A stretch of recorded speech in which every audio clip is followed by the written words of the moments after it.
Is this the closing number? Hello, I am Jessica Fenton, and here we are again with singer-songwriter Slim Stevens. Welcome, Slim. If you do it alone. The producer gave me written questions again. Good. Here's a copy for you. Oh, I get a copy You get a again? copy. Okay, good. And all your answers should be oral, okay? Oral. Yeah, all right. So what's new? It's National Let the Anxiety In Week. Did you know that? That explains a lot. Yeah, you're sort of out of touch with stuff. You remember? Aren't you? When Me? Yeah, you think I'm out of touch?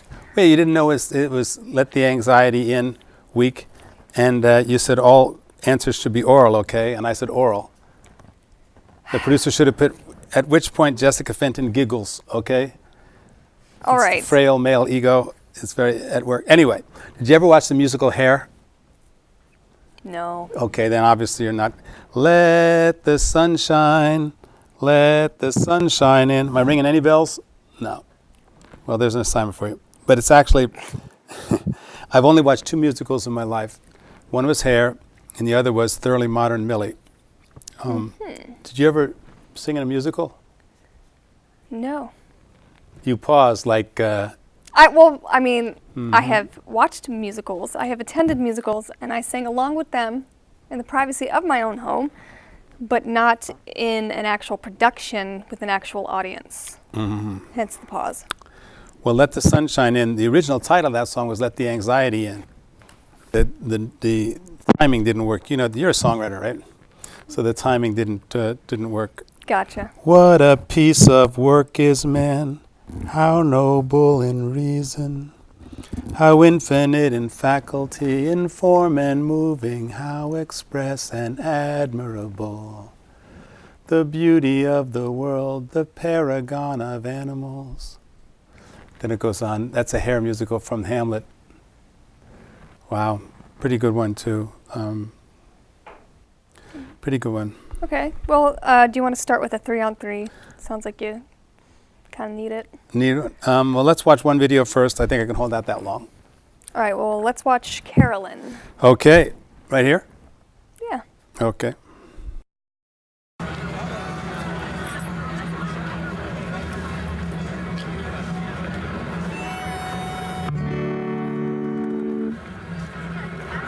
Carolyn, I stood with you at the window of our doom, and you know you saved my life when you pulled me from that room. I've never been as part of anything as I've been a part of you. But now the sky is falling. Please tell me what to do. I know that I left you on a nightmare mountain pass, and I see our faces fading from this old photograph. But the desert sand has covered all the bones of our past, and you're still the best friend that I think I ever had.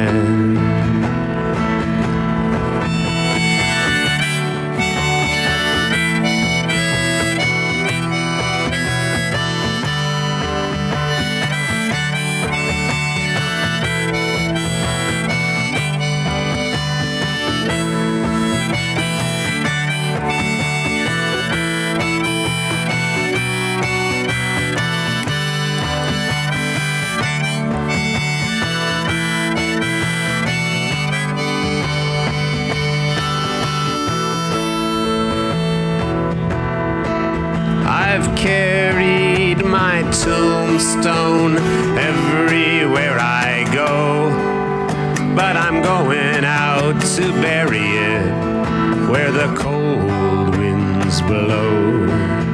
Then I'm coming there to tell you what I think you've always known. For as long as I live, you'll never be alone.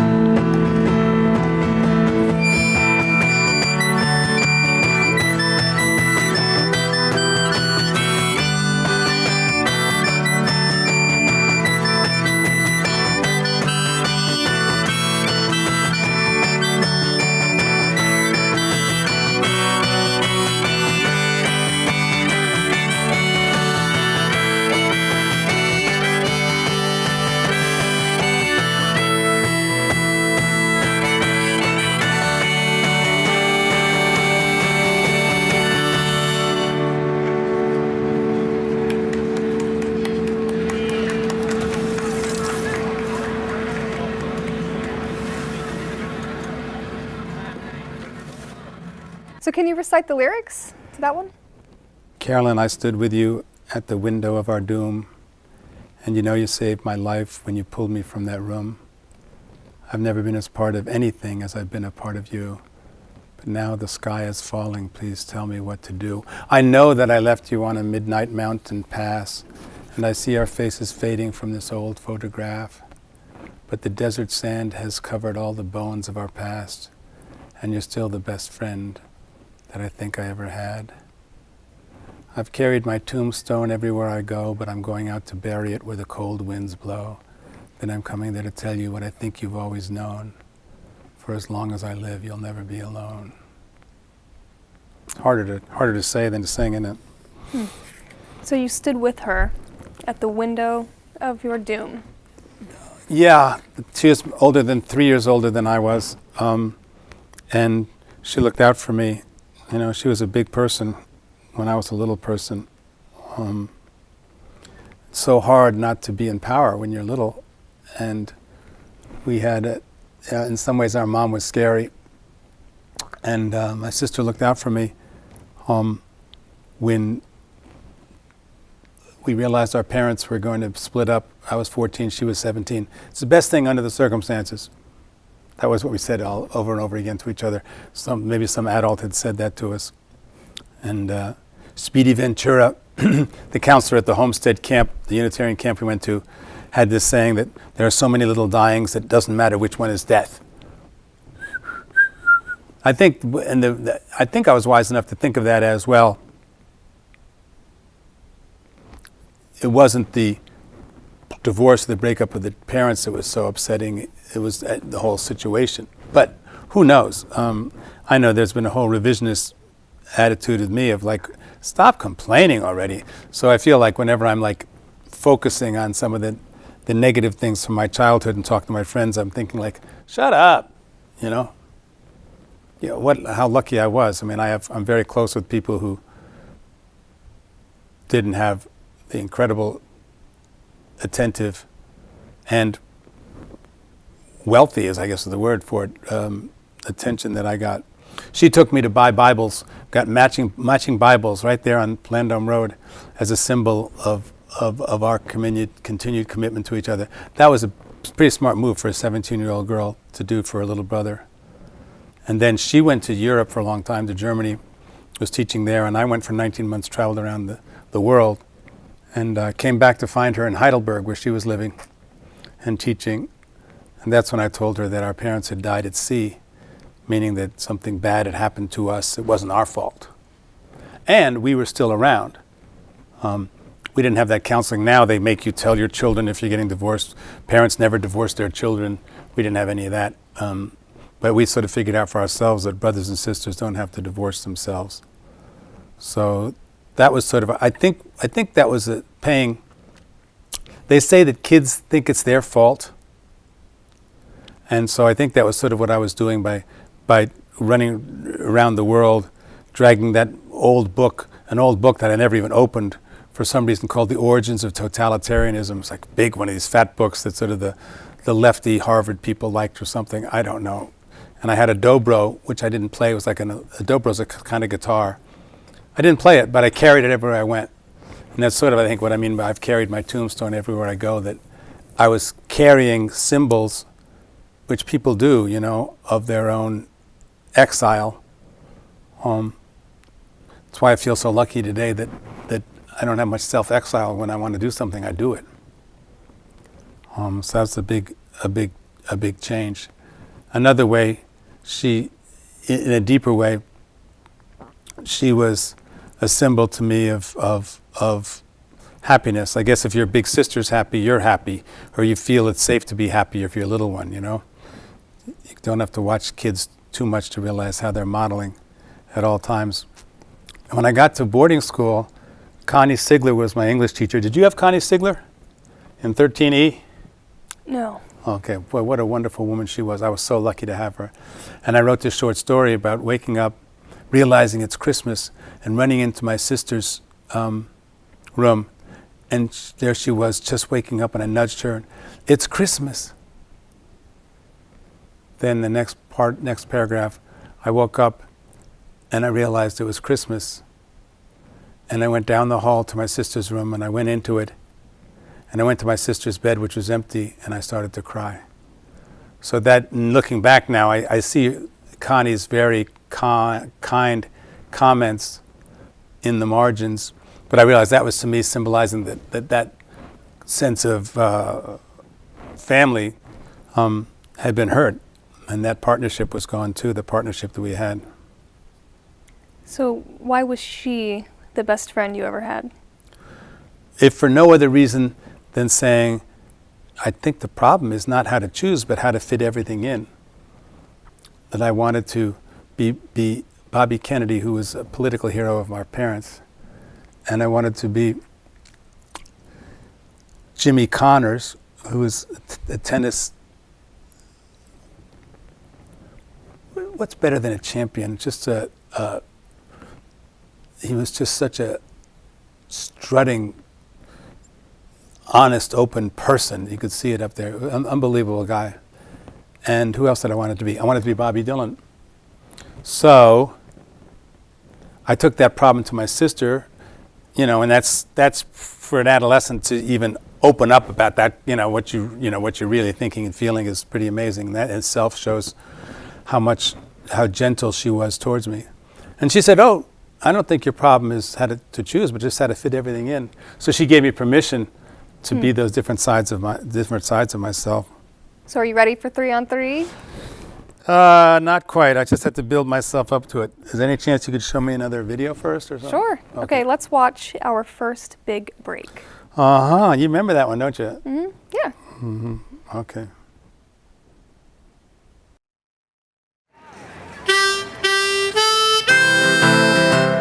A truck stops for me in the desert. Son, where you trying to get? I say, can we drive forever? There's a girl I'd like to forget. He wakes me 7 hours later. Son, was she in your dreams? I say, I know I should know better, but just who exactly do you mean? I asked to see the boss man when I walk up to the bar. I say, bring out the house band and plug in my guitar. He says they're sleeping in the attic, but they do come down occasionally. Just then I hear something crashing, and I run outside to see a silky, exotic young lady in a smashed up limousine. She shouts, don't you dare talk to me, baby. I am a beauty queen. I say, what's up, your highness? My best friends call me king. And just to get over your shyness, why don't you come in and sing? A skinny guy is dressing in the corner. He says, I play lead. Our drummer there is quite a performer, but he can only count to 3. And just in case you haven't guessed, Billy here plays the bass. He had a pink and orange vest and yellow lipstick on his face.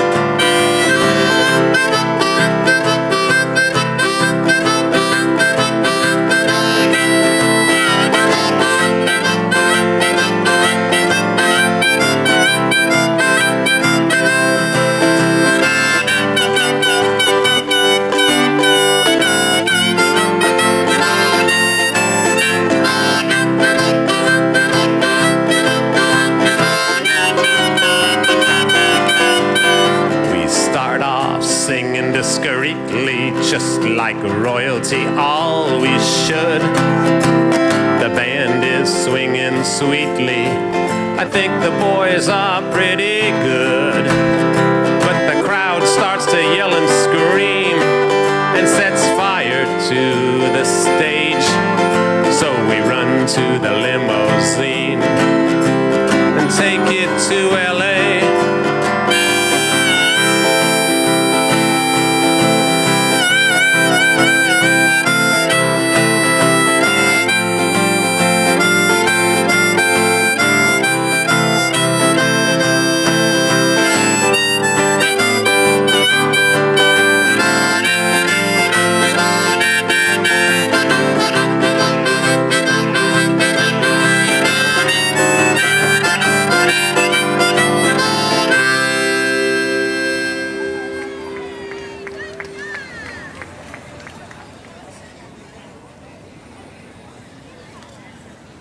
Thank you.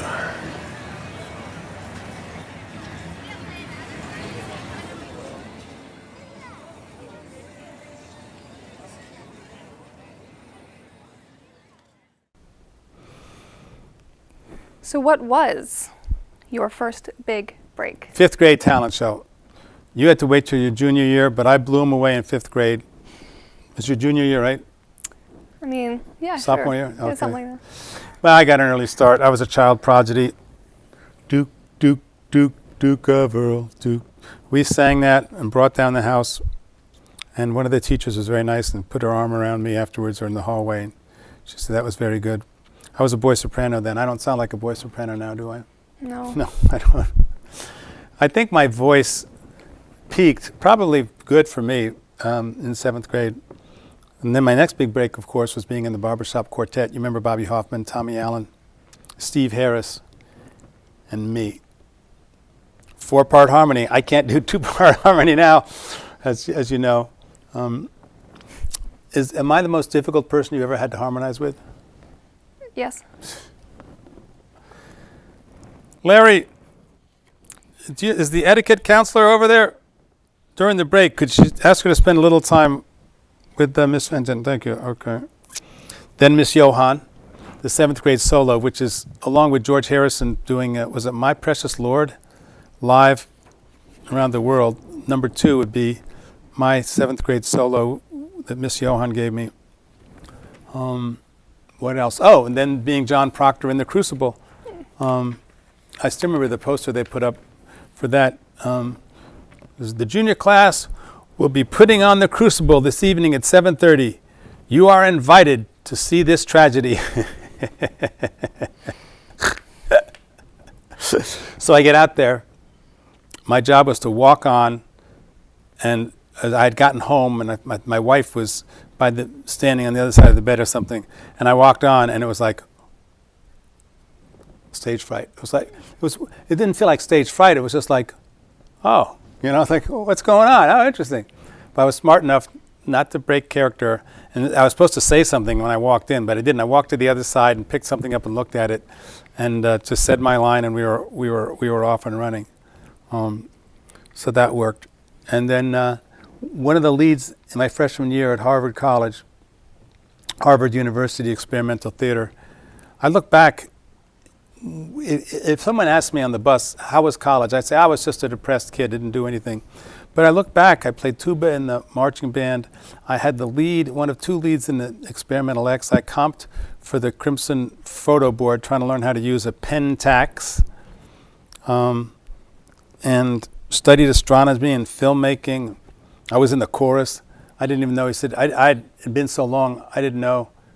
He says, what part do you sing? And I said, alto or something.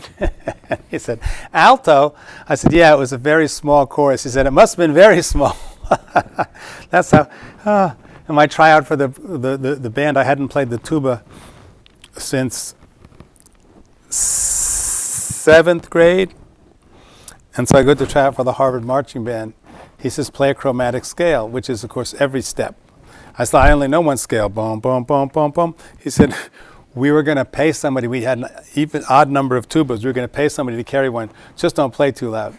So that's how I broke into the Harvard music scene. A legend, a legend. I also took music theory there. I faked my way into that. I spent all summer in living in Carborough, North Carolina, which is outside of Greensboro, and I signed up for a music class. They assumed I was a student. I signed up for a summer school music class and beginning piano. And I knew not much, but sight reading was. So this woman, Monday, Wednesday, Friday, she'd give me this piece to work on Monday. And I'd do nothing for 18 straight hours, the next day. And the next day I'd come back and she'd go, holy cow, how did you figure that out so quick? I'll never forget that. And I never told her that I wasn't even a legit student. But I also went in and saw Nat Sci 5, which was the pre-med science class. And I went in on the day. I wasn't a student at that time. It was part of one of my dropout periods, or shall we say, hiatus. Sure. And I found out that was the day they were going to get the rats. And the one guy, there was a list of rats. A list?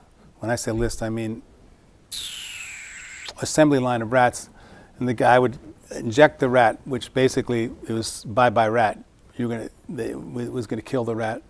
They'd put it on a platter, and they'd actually pin it down on the platter, hand the platter down. Each student would pick one in his scalpel, and what's it called when you open something? Dissect? Yeah, we dissected rats? Dissected a rat and saw a beating heart. And that made a huge impression on me. I didn't see a beating heart again until last March, a couple months ago. And the woman was so nice. She said, this is off the record, but your heart's in good shape. It was an echocardiogram.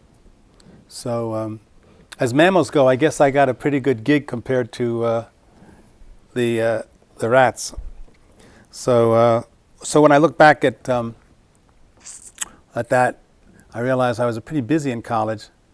But my mindset, I think, was still that I was just depressed and worried. That's why I'm glad it's National Let the Anxiety In Week, because that's one of my favorite themes.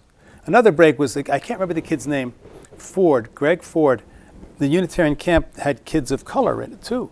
And so well, that's not true. My mom integrated my Cub Scout then. So I was about to say I hadn't spent a lot of time with kids of color, but I hadn't, except for the Cub Scouts, I guess. And she was a brave woman doing that.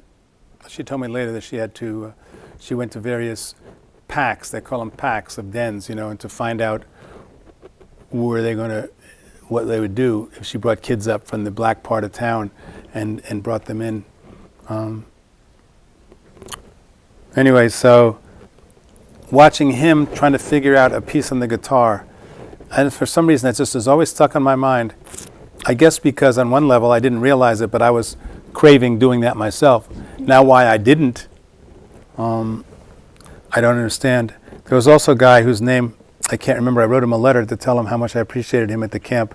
After cabin cleanup, which must have been quite a riot in a Unitarian summer camp, co-ed summer camp, we would all meet by the pond and we'd have a group sing. He'd hand out the lyrics. And that's sort of where I got the folk songs that mean a lot to me get knocked in. And then I started to play the guitar. And another big break for me was my sister saying, when are you going to get a real guitar? And she didn't say it was a put down. It was sort of like, oh, I'm allowed to have a quality guitar? I didn't know that. That was very nice of her.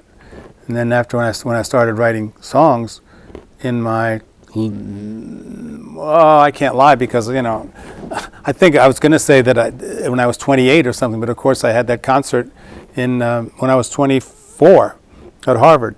But I guess it was the modern era of my songwriting. My big break was meeting Richard Sales. I had a friend named Drake, and he called me one day and says, I found your studio for you. And Drake was a kid I knew. He was also involved in the Unitarian Church. And he did find my studio for me. It was Richard Sales Glasswing Studios upstairs in Hyattsville. And he's the guy, along with Mary Sales, who turned my skeletons into jumping, leaping, beautiful bodies. And then my next big break was playing out, not being scared to, going out to satisfy that desire that I had to learn, but also to play, and also the exhibitionist, whatever it is that makes us want to have another human being witness us. That was the huge break. That was like when, give me an example, when they figured out that the Earth was moving around the sun. You know, to me that was like, oh, I don't need anybody else. I can go out there and I mean, Jessie, what are you doing? Will you sit down and let me play something for you? Oh, Jesus, who wants to do that? But there, I got the human component because they were there, walking by or sometimes stopping, or maybe they were sitting over there talking. So I got what I needed, what everyone needs, or, you know, that way they were there. I could do it anytime I wanted. I didn't have to ask them. I didn't have to make an appointment. I didn't have to pay them. And I was off and running. You know, that was my practice studio. Oh, and it was so much fun. As soon as I realized that no one was that I could get away with it, that I was allowed to do that. Of course, Friday and Saturday nights at the Café de Paris and out in the streets of Georgetown, there's a place called the Outer Limits. Outer Limits was great because it was a clothing store and sort of nestled in with these beautiful black and white tiles. And the acoustics are fantastic because of glass on all sides. So, you know, with my banjo killer, my Martin 35, which is big, DS35, big, powerful. So that was a big break. And then I met Frank McGuire, the filmmaker who turned my 15 to 16 camera outtakes into films so that I could have forever. It's there forever, right? That's what they say. That I could have forever the what I did and where, and illustrating it with people around. Then I met Jessica Fenton. Sound familiar? Kind of. I was running an ad for quite a while for a female vocalist, preferably with a guitar player, and I found one. But not through that ad. That's the best part. That's right. It wasn't. No, I ran that ad right, and with very little. I had a few nibbles, but what was the ad that got you? I forgot. I didn't forget, but To interview you. It had nothing to do with music. Oh. That's the best part. I knew that. I'm only kidding. All right. Well, how about now? 3 on 3. 3 on 3? Okay. We won't even tell them what it is, okay? We won't even tell the audience what it is, but we'll do it for 2. Oh, really gonna do one? 2 is more. Larry, could you bring Miss Fenton her contract? She seems to be having some cold feet. Boy, oh boy, oh boy. 3 minutes is a long time. Mhm. I never fill the time. I didn't know if you remember that about me. I didn't know that you were A what? that you're such an assertive musician, to be such a passive, timid interviewer. It just amazes me. Only kidding. Okay, I'll go first. Here we go. I pushed for me 2 minutes. Let's play the high school girlfriend game, which was when I asked my high school girlfriend, when I talked to her about 5 years ago. We had an imaginary conversation with God, and we each asked God for 3 things, or 3 things we wanted. Do you remember my 3 things? Larry, you didn't give her the prep sheet? Anyway, I wanted to have my legs forever, which so far I've had, except for the week I couldn't sit down without 2 hockey sticks when I had a lower back issue, but I basically have my legs forever. And I wanted to be part of a happy clan, which, thank you God, I've had. And I wanted to tell my story, which is one of the reasons I'm here now, is to I guess I have this cactus, Abby Andrus. I used to call her my secret weapon. She played roller hockey with us boys, with my kids and me, because I always played too and set up the goals and everything. I called her my secret weapon. She was just adorable. I was so sad when she left the neighborhood. And her mom left 3 cacti, little cactuses this big, by that's what I'm looking for, a curb. So I grabbed these 3 cactuses. One of them now is in my bedroom, and it's just huge. It's just filled the entire window area. So when I filled that with water, I fill the thing with water to give the cactus. And that's how I feel about emptying my story, that I want to be empty of my story. You know, it's sort of similar with the music, to sort of get a song done in every genre possible or whatever, and this feeling of satisfaction. Boy, that was easy. I didn't even have to double take. I'll push for you. That was 2 minutes. What am I supposed to talk about for 2 minutes? Oh, you're not going to answer. Oh, well, this is awkward. I don't have 2 minutes. This isn't my interview. I have nothing to offer. And I know that trick. The best way to get someone to start talking is to not say anything at all. What happens if I just don't say anything? Can I give you my minutes to complete your story? I always do that. I hereby grant you my minutes so you can finish your thought.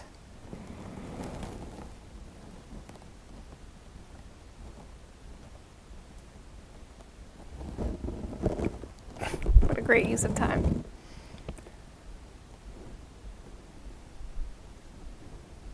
I can play this game.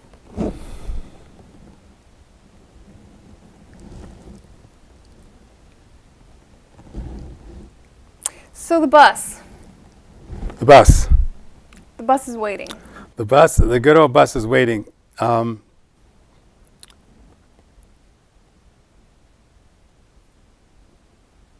The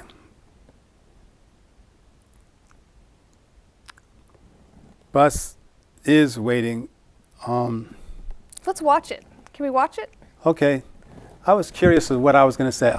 I'll take your unused 47 seconds, okay? Okay. Because I'm curious as like what I would do today, you know, in the 3 things that I would ask for. They seem pretty good. I don't think I have any revisions, you know. It sort of symbolized,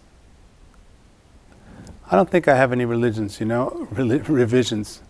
Nothing's burning in me like, oh, like I wanted to go see the Grand Canyon. I don't have any like thing that thank you for giving me your time. So I was curious, that's why I'm glad that sort of like by putting myself on the spot and seeing if those are still good choices. I think they were good choices. Okay, I'll watch the bus now. Okay.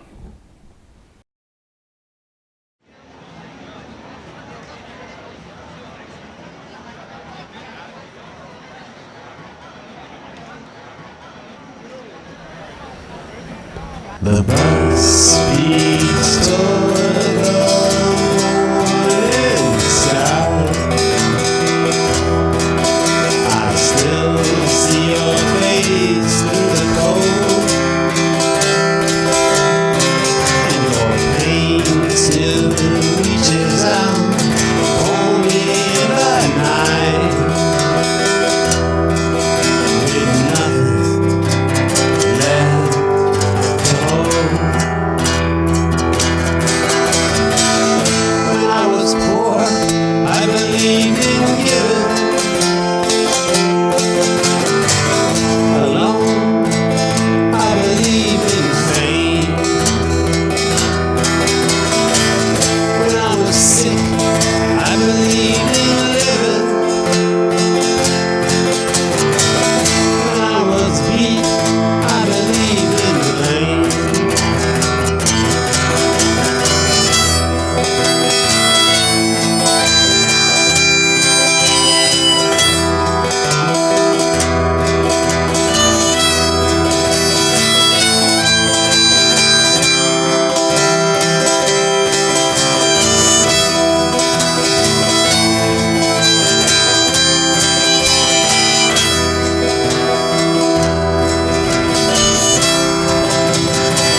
So for the bus, can you recite the lyrics? Oh my gosh, yeah. The bus speeds toward the morning sky. I still see your face through the cold.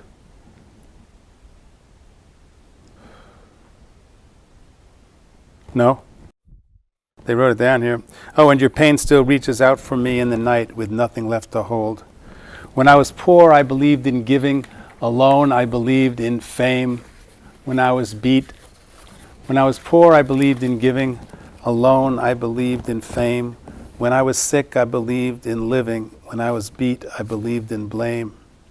Your people arrived just a little bit late. Any chance you forgot to pay? While they ransacked the station gate, the bus drove away. Do you still like magic tricks by strangers? Well, watch this. Here's the dawn.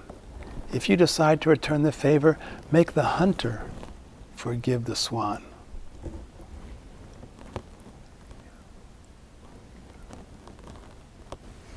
Is the bus about the high school girlfriend? Actually, the bus is not about that high school girlfriend who was junior and senior year. It's about the sophomore year girlfriend. It was when it started, because our freshman year, she was in Providence, I was in Cambridge, and I took the bus to see her. And I was still craving closeness and craving being close with her. But that was the early version of the bus. And the bus had surgery done on it, and it became much more of an adult anger. But I guess there is tremendous revenge. Someone told me the other day, and I think it's so cool, that bitterness is drinking poison and thinking it's going to hurt the other person. So, like, I can relate to that. I remember when I got stoned and saw a really scary movie about the arms race, that I was going to cut off my thumb to prevent nuclear war. So I can get into, I understand hurting oneself. Maybe it's like a little 3-year-old, somebody that are so mad they bang their head against the wall. So that fits that idea of bitterness. So it just occurred to me when I was thinking about how that song transformed. I have such satisfaction in my lexicon of saying it the way I want. And you could probably tell with my giving gesture at the end of reciting those lyrics, it worked. So that's probably much more productive than trying to hurt the person directly. So when you were poor, did you believe in giving? Yeah, when you were poor, I believed in giving. Yeah, I was lucky to have been. My neighborhood, a friend of mine calls it the Lucky Sperm Club, that a lot of people inherited what they have.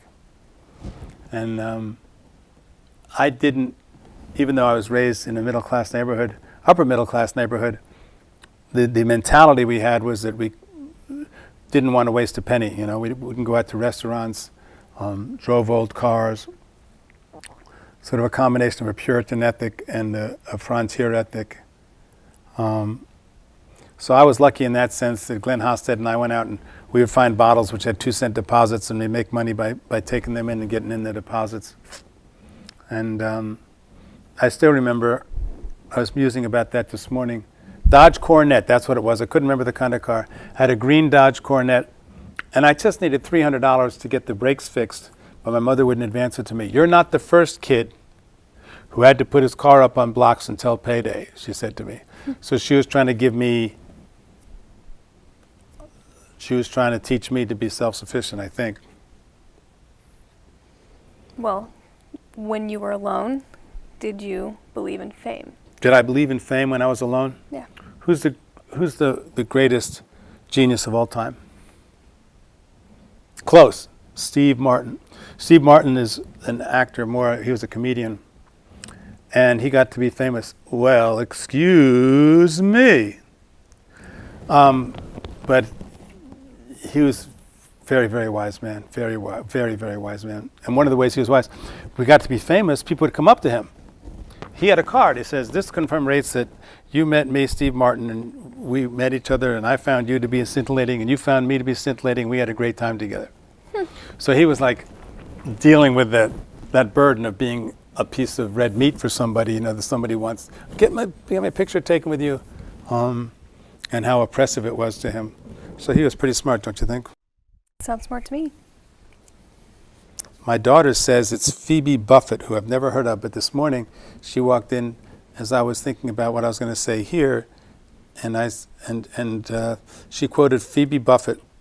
So I don't know who that is, and I can't remember what she said, but Phoebe, Stephanie thinks highly of you. Phoebe Buffet.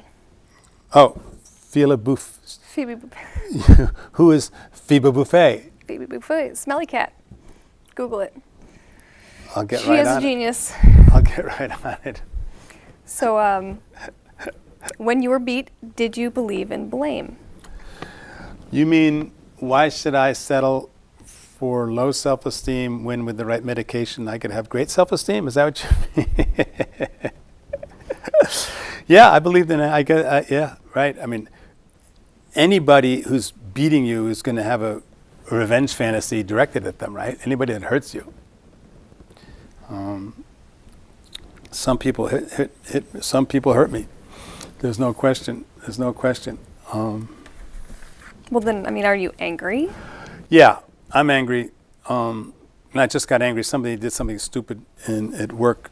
A case our office had just last week, and just every morning I woke up with these revenge fantasies, you know.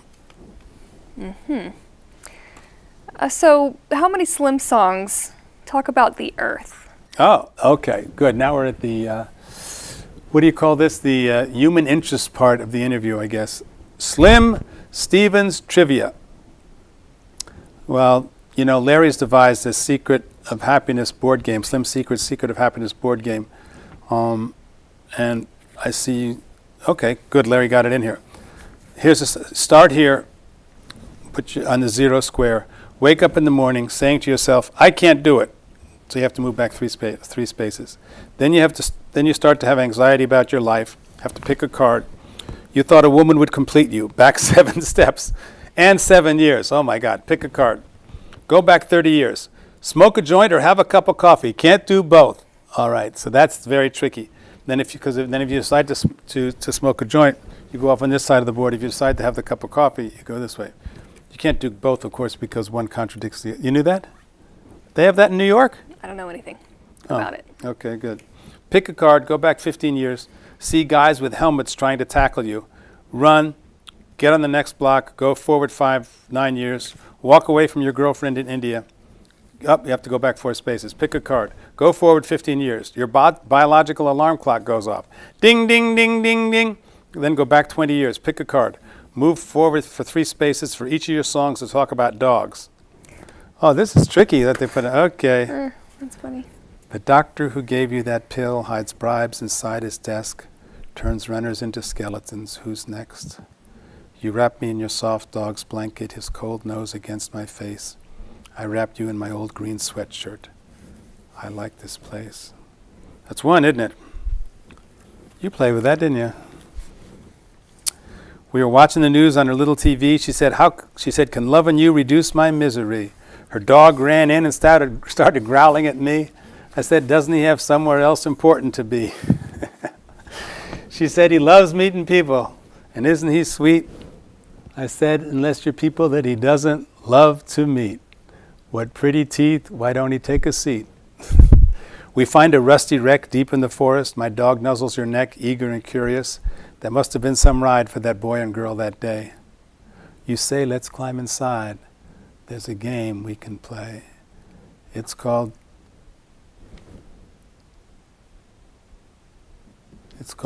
Who You Were. What? Something. It's called Speak to Who You Were. I brought a picture to show you. Hello, ninth grade girl. It took so long to know you. Why did close mean suffer? Why did beauty mean get back? You painted in colors, but all they saw was black. Why does this feel so dangerous? Shouldn't we be feeling free, trusting, strong, and loyal like your sheepdog at our feet? You tore my tree from the ground, so I planted one that can't be found. You made my dog sleep on a stone, so I took him to a meadow where you can't go. Pick a card, move forward for each song of yours you can name that mentions the earth. Oh my God. This is quite a long... Stand at the sky, I guess, mentions the earth. So stand at the sky, open the door, hear something calling you beyond, saying this is the way to the earth's last shore, and it's time for you to fly on. I feel the earth spinning round the sun. I see the ships leaving for the sky. I see the lightning flashing in the corners of your mind. I see the shooting stars in your eyes. That's the earth. Oh, babe, I know you know it. You always know it's true. I've got nothing but the future in my hands and nothing in my arms but you. I've caught the diamonds falling in a rainbow. I've held an open map against my chest. I've held back my dreams. My dreams? Is it? I've held back the sea so my dreams could fly by. But the time that I held you was the best. I should get the guitar, huh? You brushed off the North Missouri coal dust and you took the last train to the west. You found children who needed a man they could trust, and you brought them face to face with their best. Somehow we got onto a spinning ball and I got to my grandfather here. His heart pounding back at the seagull's call is the only sound I hear. On a rainy day in a rented car, we pick up a small brown box. In front of your house, the waves fall hard as I scatter your dust on the rocks. I was a little boy on Heartache Summit Drive. I sat alone on the curb away from the giant inside. I killed ants with tar tomahawks. Like me, they could not hide. Too scared to go back in and tell her, pick on someone your own size. My father's lonely fantasy that politics could save. Peace on earth, goodwill to men, just a paragraph away. While he idolized humanity, we fixed a fallout shelter cave. I waited after every siren for the last crashing wave.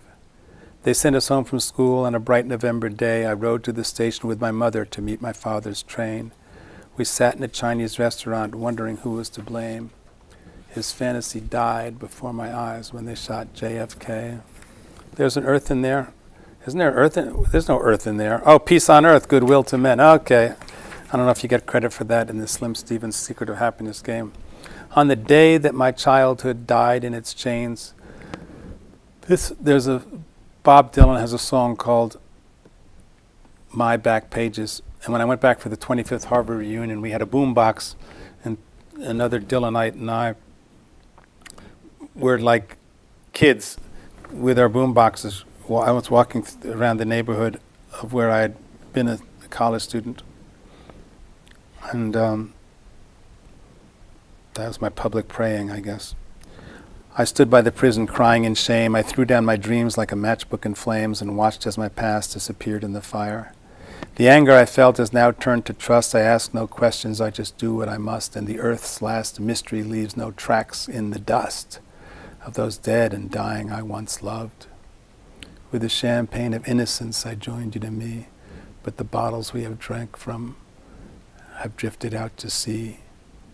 And this loneliness I feel is all that's left of being free, but I'm ready for whatever it brings me.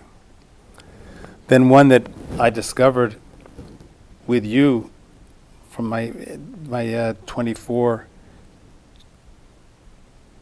concert and reworked and played a month after you and I met. We performed it right here on this very platform. Yes, the building is still haunted, just as I feared, and the words that I wanted took 100 years. Your ghost, don't I know, would never rehearse, so I'll strum real slow till she picks up the verse. Ah, you knew better 100 years ago. The earth is round at the end of the road. You said you'd run till the darkness is gone, so I'll just strum and wait for the dawn. The bricks are long cold, the chairs are long gone, the program's long sold, the curtain long drawn. I stare at the spot where all night on the lawn you read my thoughts and I wrote your song. The piano she played, is it still in the hall? Is she there on the stage? Can she hear me at all? She said she'd come when the darkness is gone, so I'll just strum and wait for the dawn. Here's one that's familiar. We just played this an hour ago, didn't we? Mm-hmm. Noah watched the rain. Is the earth in here? Noah watched the rain where the earth lay trembling. Then he came down from the mountain and stopped the carriage of the king. He said, Silver Hill is sinking and the iron forge is gone. Before the night is over, we must be sailing on. So the shepherd blew a note on his wooden flute so shrill it was heard from the blue fort to the woods on Candy Hill. The bluebird told the farmer, the pirate told the swan, before the night is over, we must be sailing on. The smuggler and the sheriff said a prayer for peace. The sailor found the North Star deep in the galaxy. The princess turned away in the stardust of dawn. I said goodbye forever, and we all sailed on. Wrap it in our family plaid, yellow moon and blue planet. Boy, the Earth's in there a lot, isn't it? Mm-hmm.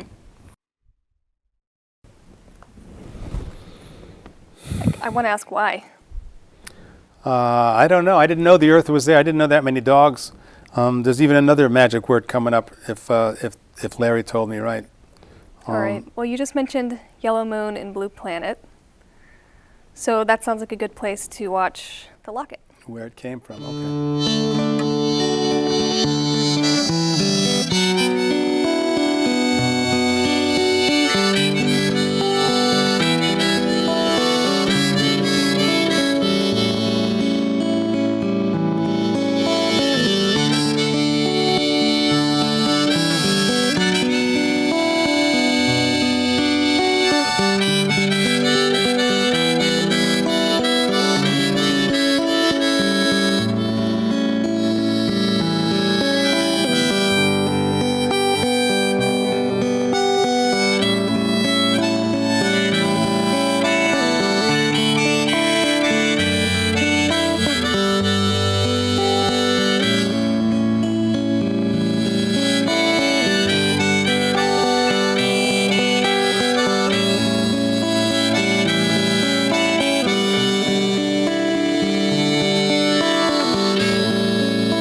Is this her locket? Father dear, I miss my mother sorely. Why comes she not to hold me here? Please, will you keep it for me? The heart that bore you, daughter brave, now beats beyond all hurting. The morning can't this evening save, nor stop this cold ball from turning. The lash is heavy on the land, and poison eyes deceiving. Join I fast the leveling band, fight for the prize, believing. Seize the flag and castle storm, every chamber taken, and who at last will keep you warm when your own soul is aching? Oh, Father dear, I'm lonely now, no groom nor friend fulfilling. Who shall return my own free vow that I would give so willing? Is he gentle quick of limb, voices he is feeling. When a soft child comes to him, does he answer? Kneeling.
Need you now, my father dear.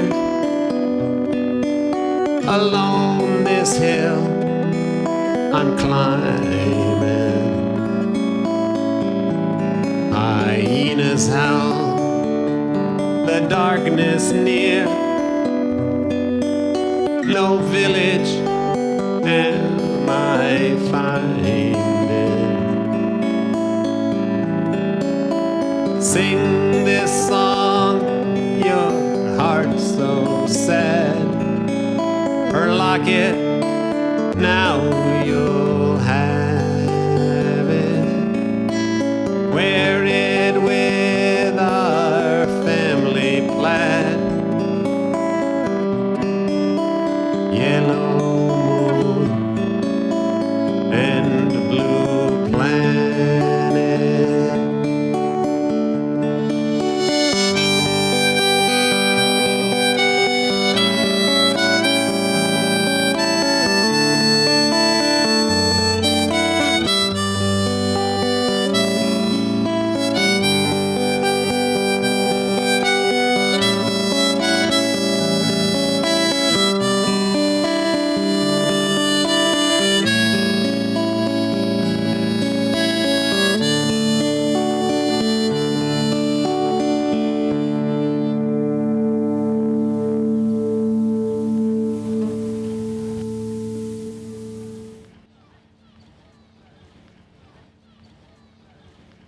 Do you want to recite the lyrics to the locket?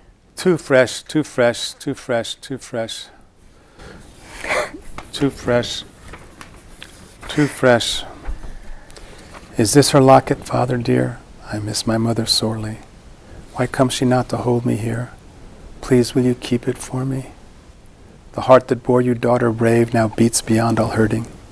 The morning can't the evening save, nor stop this cold ball from turning.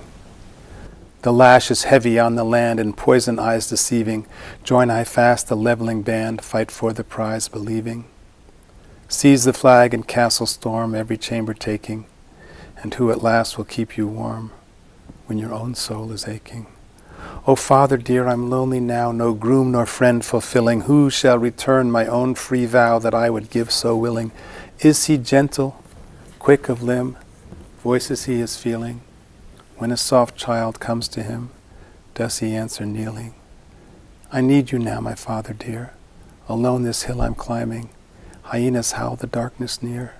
No village am I finding. Sing this song, your heart's so sad. Her locket, now you'll have it. Wear it with our family plaid. Yellow moon and blue planet. Did you join the leveling band? Sort of at Harvard. My freshman year at Harvard, some kids took over one of the buildings because they didn't like the fact that they figured that the Harvard Corporation was part of the huge military-industrial complex, blah, blah, blah. Shouldn't say blah, blah, blah. They were sincere people. And it's part of it is also like each generation, like Jesus throwing the money.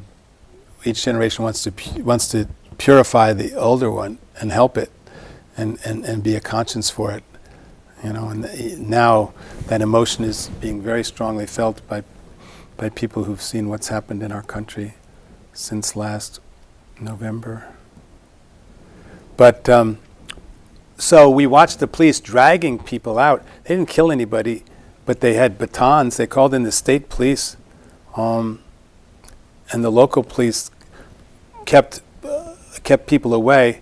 I was playing tag. I have pictures of a local cop chasing me with a baton, and hitting people, while the state police had a battering ram and dragged the students out.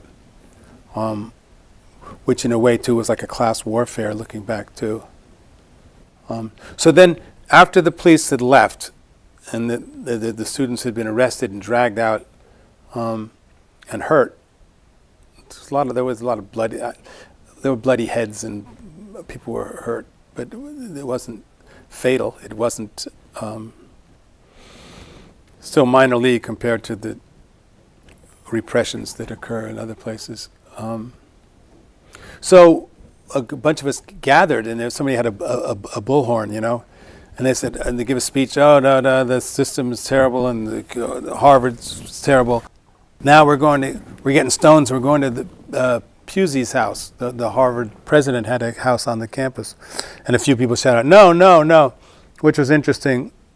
That was sort of where, that's my seeing a chance to be in the leveling band. But I don't think good people are good and evil. I don't think groups are evil. And I think it's a real cheap, easy shot to say people are evil. What's really going on is groups are fighting for resources. So in that sense, I believed in my own common sense more than joining any leveling band. Did you fight for the prize? Believin'? Oh yeah, in the song. Yeah. I kind of rebounded from politics because my youth was phrased in politics, my father being interested in politics and the Unitarians, and my mother being socially conscious. I sort of rebounded from that because I saw a lot of feelings were repressed and ideas were put forward, or social ideas were put forward. And so I sort of like went back and said, wait a second, I want to take care of being emotionally true, and I don't have anything against it. I mean, I was a candidate for Congress, I had nothing against fighting for the prize, believing, but not believing fully. Were you lonely after storming castles? Yes, I was definitely lonely after storming castles, because you can't emotionally, something achieved on the outside can only have a certain amount of emotional power, And so that's what I was trying to say there, that I was lonely after storming castles. And what was your family plaid? Well, my mom's brother used to say, we're Carmichaels, we can wear the Stuart plaid. So literally, that's a Stuart plaid. But for my family of origin, it was earnestness and wanting to laugh, but usually scared too. Good sense of humor, appreciating the human condition. So did you actually walk away from your girlfriend in India? Did I actually walk away from my girlfriend? Larry, you were supposed to get the sanitized version to her, right? Yes, I did. Miss Nosy. Miss Nosy. You know the difference between complete and finished, by the way? No, but I bet you'll tell me. I'm going to tell you. When you find the right woman, you are complete. When you marry the wrong woman, you are finished. When the wrong one finds you with the right one, you're completely finished. So What that has to do with running away from your girlfriend, walking away from your girlfriend in India, I don't know. But that was very symbolic of my lack of completeness. All right, so let's play the trivia game again. Again? Yeah, so how many Slim songs talk about boats? Boat? Oh, so what are we? There's some boats. Dogs, there's boats, some and earth. Earth. Okay. Forgive me, Interesting. please. I know I startled you. I'm sorry, but I must hide. Your boat fair maid, will it carry to? Down river I must ride. Indeed, bold sir, you have frightened me, stepping from the wood so black. In the morning many boats you'll see, to mine I must go back. 2 boats and 2 stanzas. So I should get double points for that, huh? Sure. How about as I left, you said you had a gift for me, and I said I have one too. Then you pointed at a star and wept bitterly while I pointed back at you. Yes, there's someone back there I'll miss, far beyond these skies. At least I learned to cross great emptiness, sailing through the tears in your eyes. The reason for that boat ride, I guess I'll never know. But you got me to the other side when there was no place left to go. The morning rain fell against our house on the hill. We knew we'd reach the end at last. I saw that your sadness could never be filled. You cursed at the chains of my past. What made me think I could make you belong? Was the light so bright we both went blind? What made us think that we were so strong that we could hold back the passing of time? The boat slowly pulled into the shore, and I could still hear that whistle scream as I stood on the hill and locked up the door on the empty house of our dream. She said, remember this one? She said, let's take a bubble bath and make it hot. So I jumped in the tub and said, guess what I brought? She said, you better move over before you get caught. It'll hurt his feelings if you're in his spot. I played with a little boat. They played with his yacht. He got a shampoo. I did not. Maybe you forgot his fur had a knot. Hey, there's a yacht and a boat. Do I get extra points for that? Boat. Okay. And there's your dog again. All right, well, that's probably a good intro to watch The Morning Rain. All right, let's watch it.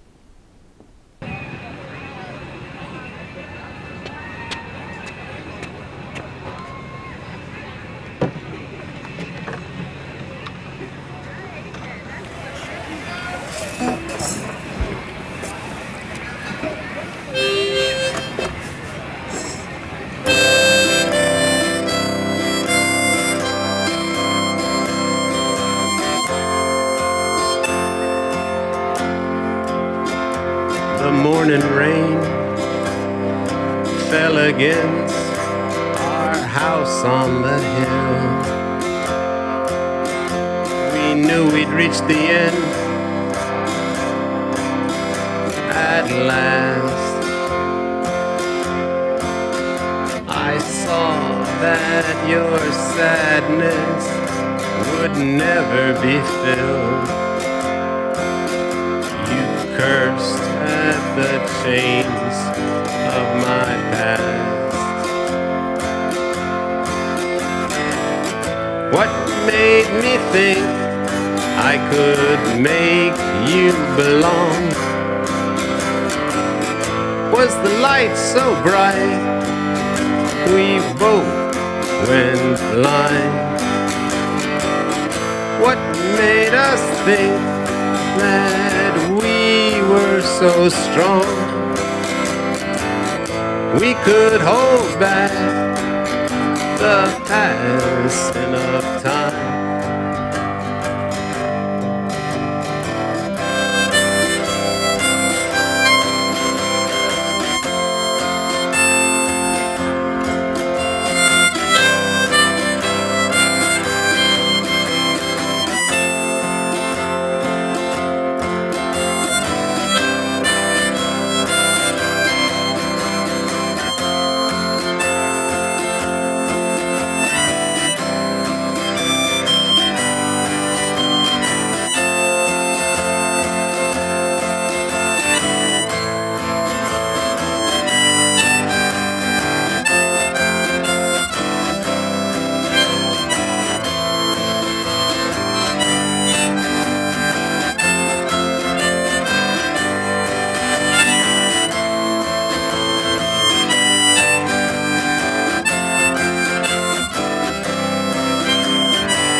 into the shore, and I could still hear that whistle scream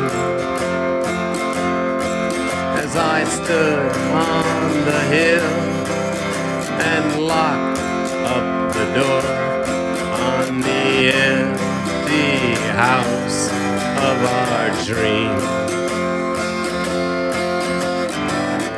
What made me think I could make you belong? Was the light so bright we both went blind? What made us think that we were so strong? We could hold back the passing of time.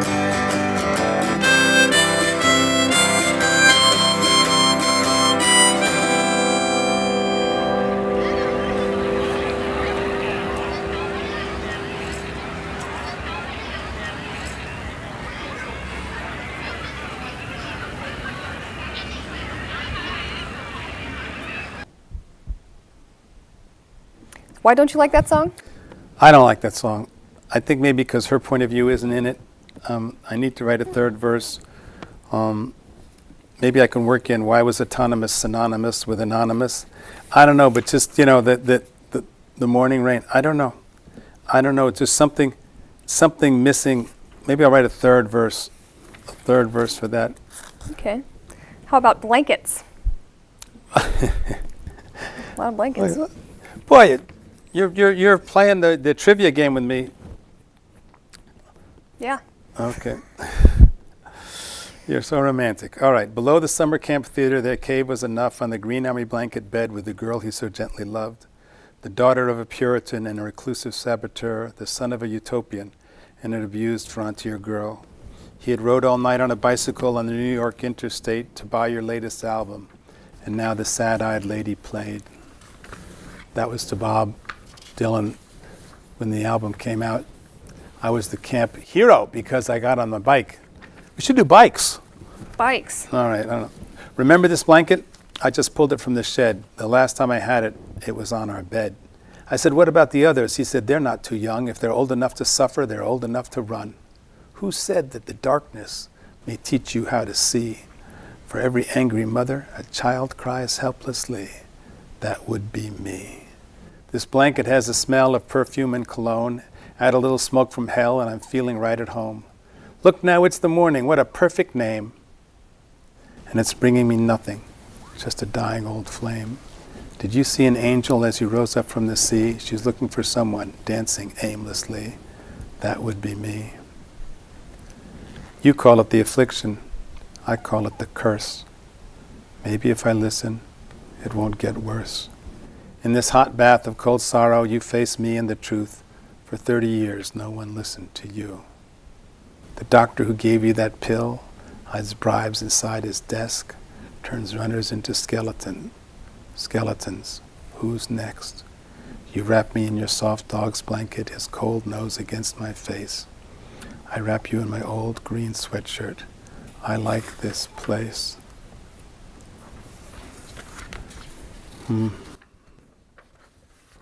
So what better moment to play the closing number? To play what? Let's play the closing number. The song, not the game. Okay, good. Yes, I'm ready. let's play that song. Okay. Yeah, let's play that.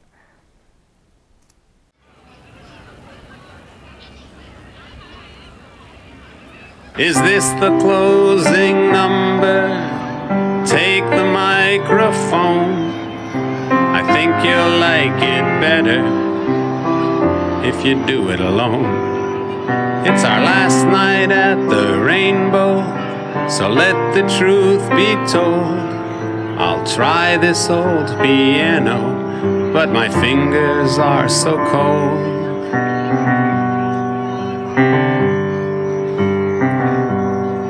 He took one last drink of wonder from the fountain of release. He gave it up so willingly, a father to be. He signed the purple promise, let the happiness begin. He learned to trust so touchingly and was never touched again.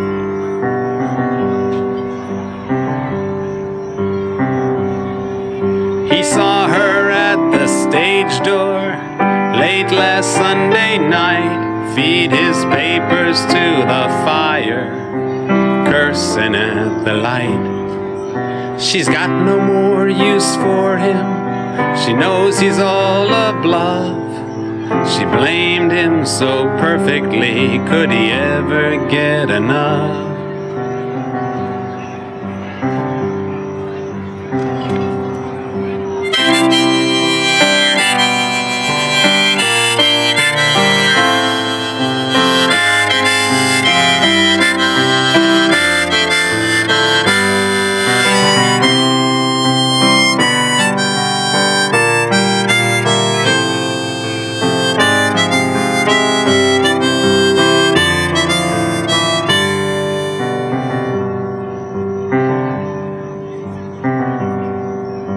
Take this ragged costume, the sugar and the flame.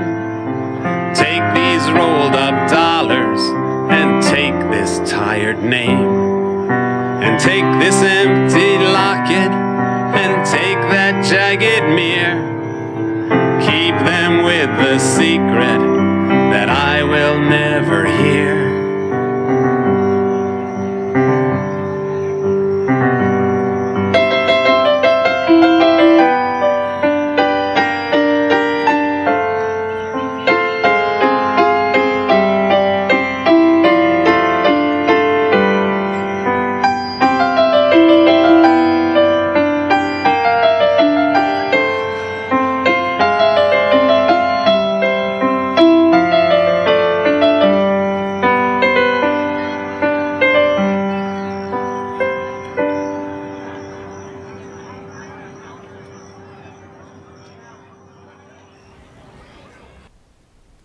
You do have cold fingers, right?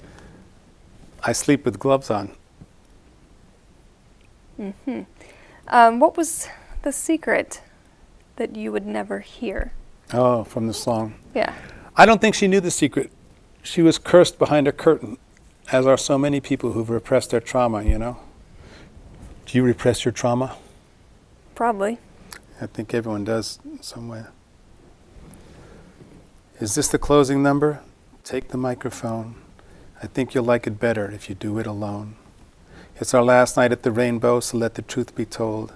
I'll try this old piano, but my fingers are so cold. He took one last drink of wonder from the fountain of relief. He gave it up so willingly, a father to be. He signed the purple promise, let the happiness begin. He learned to trust so touchingly and was never touched again. He saw her at the stage door late last Sunday night, feed his papers to the fire, cursing at the light. She's got no more use for him, she knows he's all a bluff. She blamed him so perfectly. Could he ever get enough? Well, take this ragged costume, the sugar and the flame, and take these rolled up dollars, and take this tired name, and take this empty locket, and take this jagged mirror. Keep them with the secret that I will never hear. Do you still wonder if worry is a choice? I do still wonder if worry is a choice. I think about it a lot. It helps remove the teeth, you know, the teeth that are in my inner self. When I think to myself, well, wait a second, you know, this worrying, it's fine. It's okay to let the sunshine in, let the anxiety in. They were right. Sunshine works better there, but let the anxiety in. Watch the teeth where they're digging inside of you and try to figure them out. I'm not the only person that's aspired to going through life without marijuana or chocolate. You know, those are two very powerful false paths. Although I would never testify against either of them. They both did so much more for me, and it's a long, long time since I've had the former. But giving up chocolate's very easy to do. I've done it thousands of times. It's not that hard. And I'm thinking of getting help. You know, there's a nice Methodist church that I drive by on the way here, and I almost decided I should go in and stop next time. The sign said, "Low self-esteem support group will meet Thursday at 7 p.m. in the Chantry. Please use the back door." And today on the way in, I saw another sign. This is a great church. I got to go in and see them. There was a sermon for tomorrow's sermon. A sign for tomorrow's sermon. It says, "Don't let the worry kill you off. Let the church help." And better than that, last week they had sermon this morning, Jesus walks on water. Sermon this evening, searching for Jesus. Well, to me, all I have to say about that is if English was good enough for Jesus Christ, okay, it's good enough for me. So I'm not going to start learning any foreign languages. Well, with that, any closing thoughts? Do I have any latest closing thoughts? Yeah. Yeah, say that 3 times. That's my try latest closing thought. You can do it.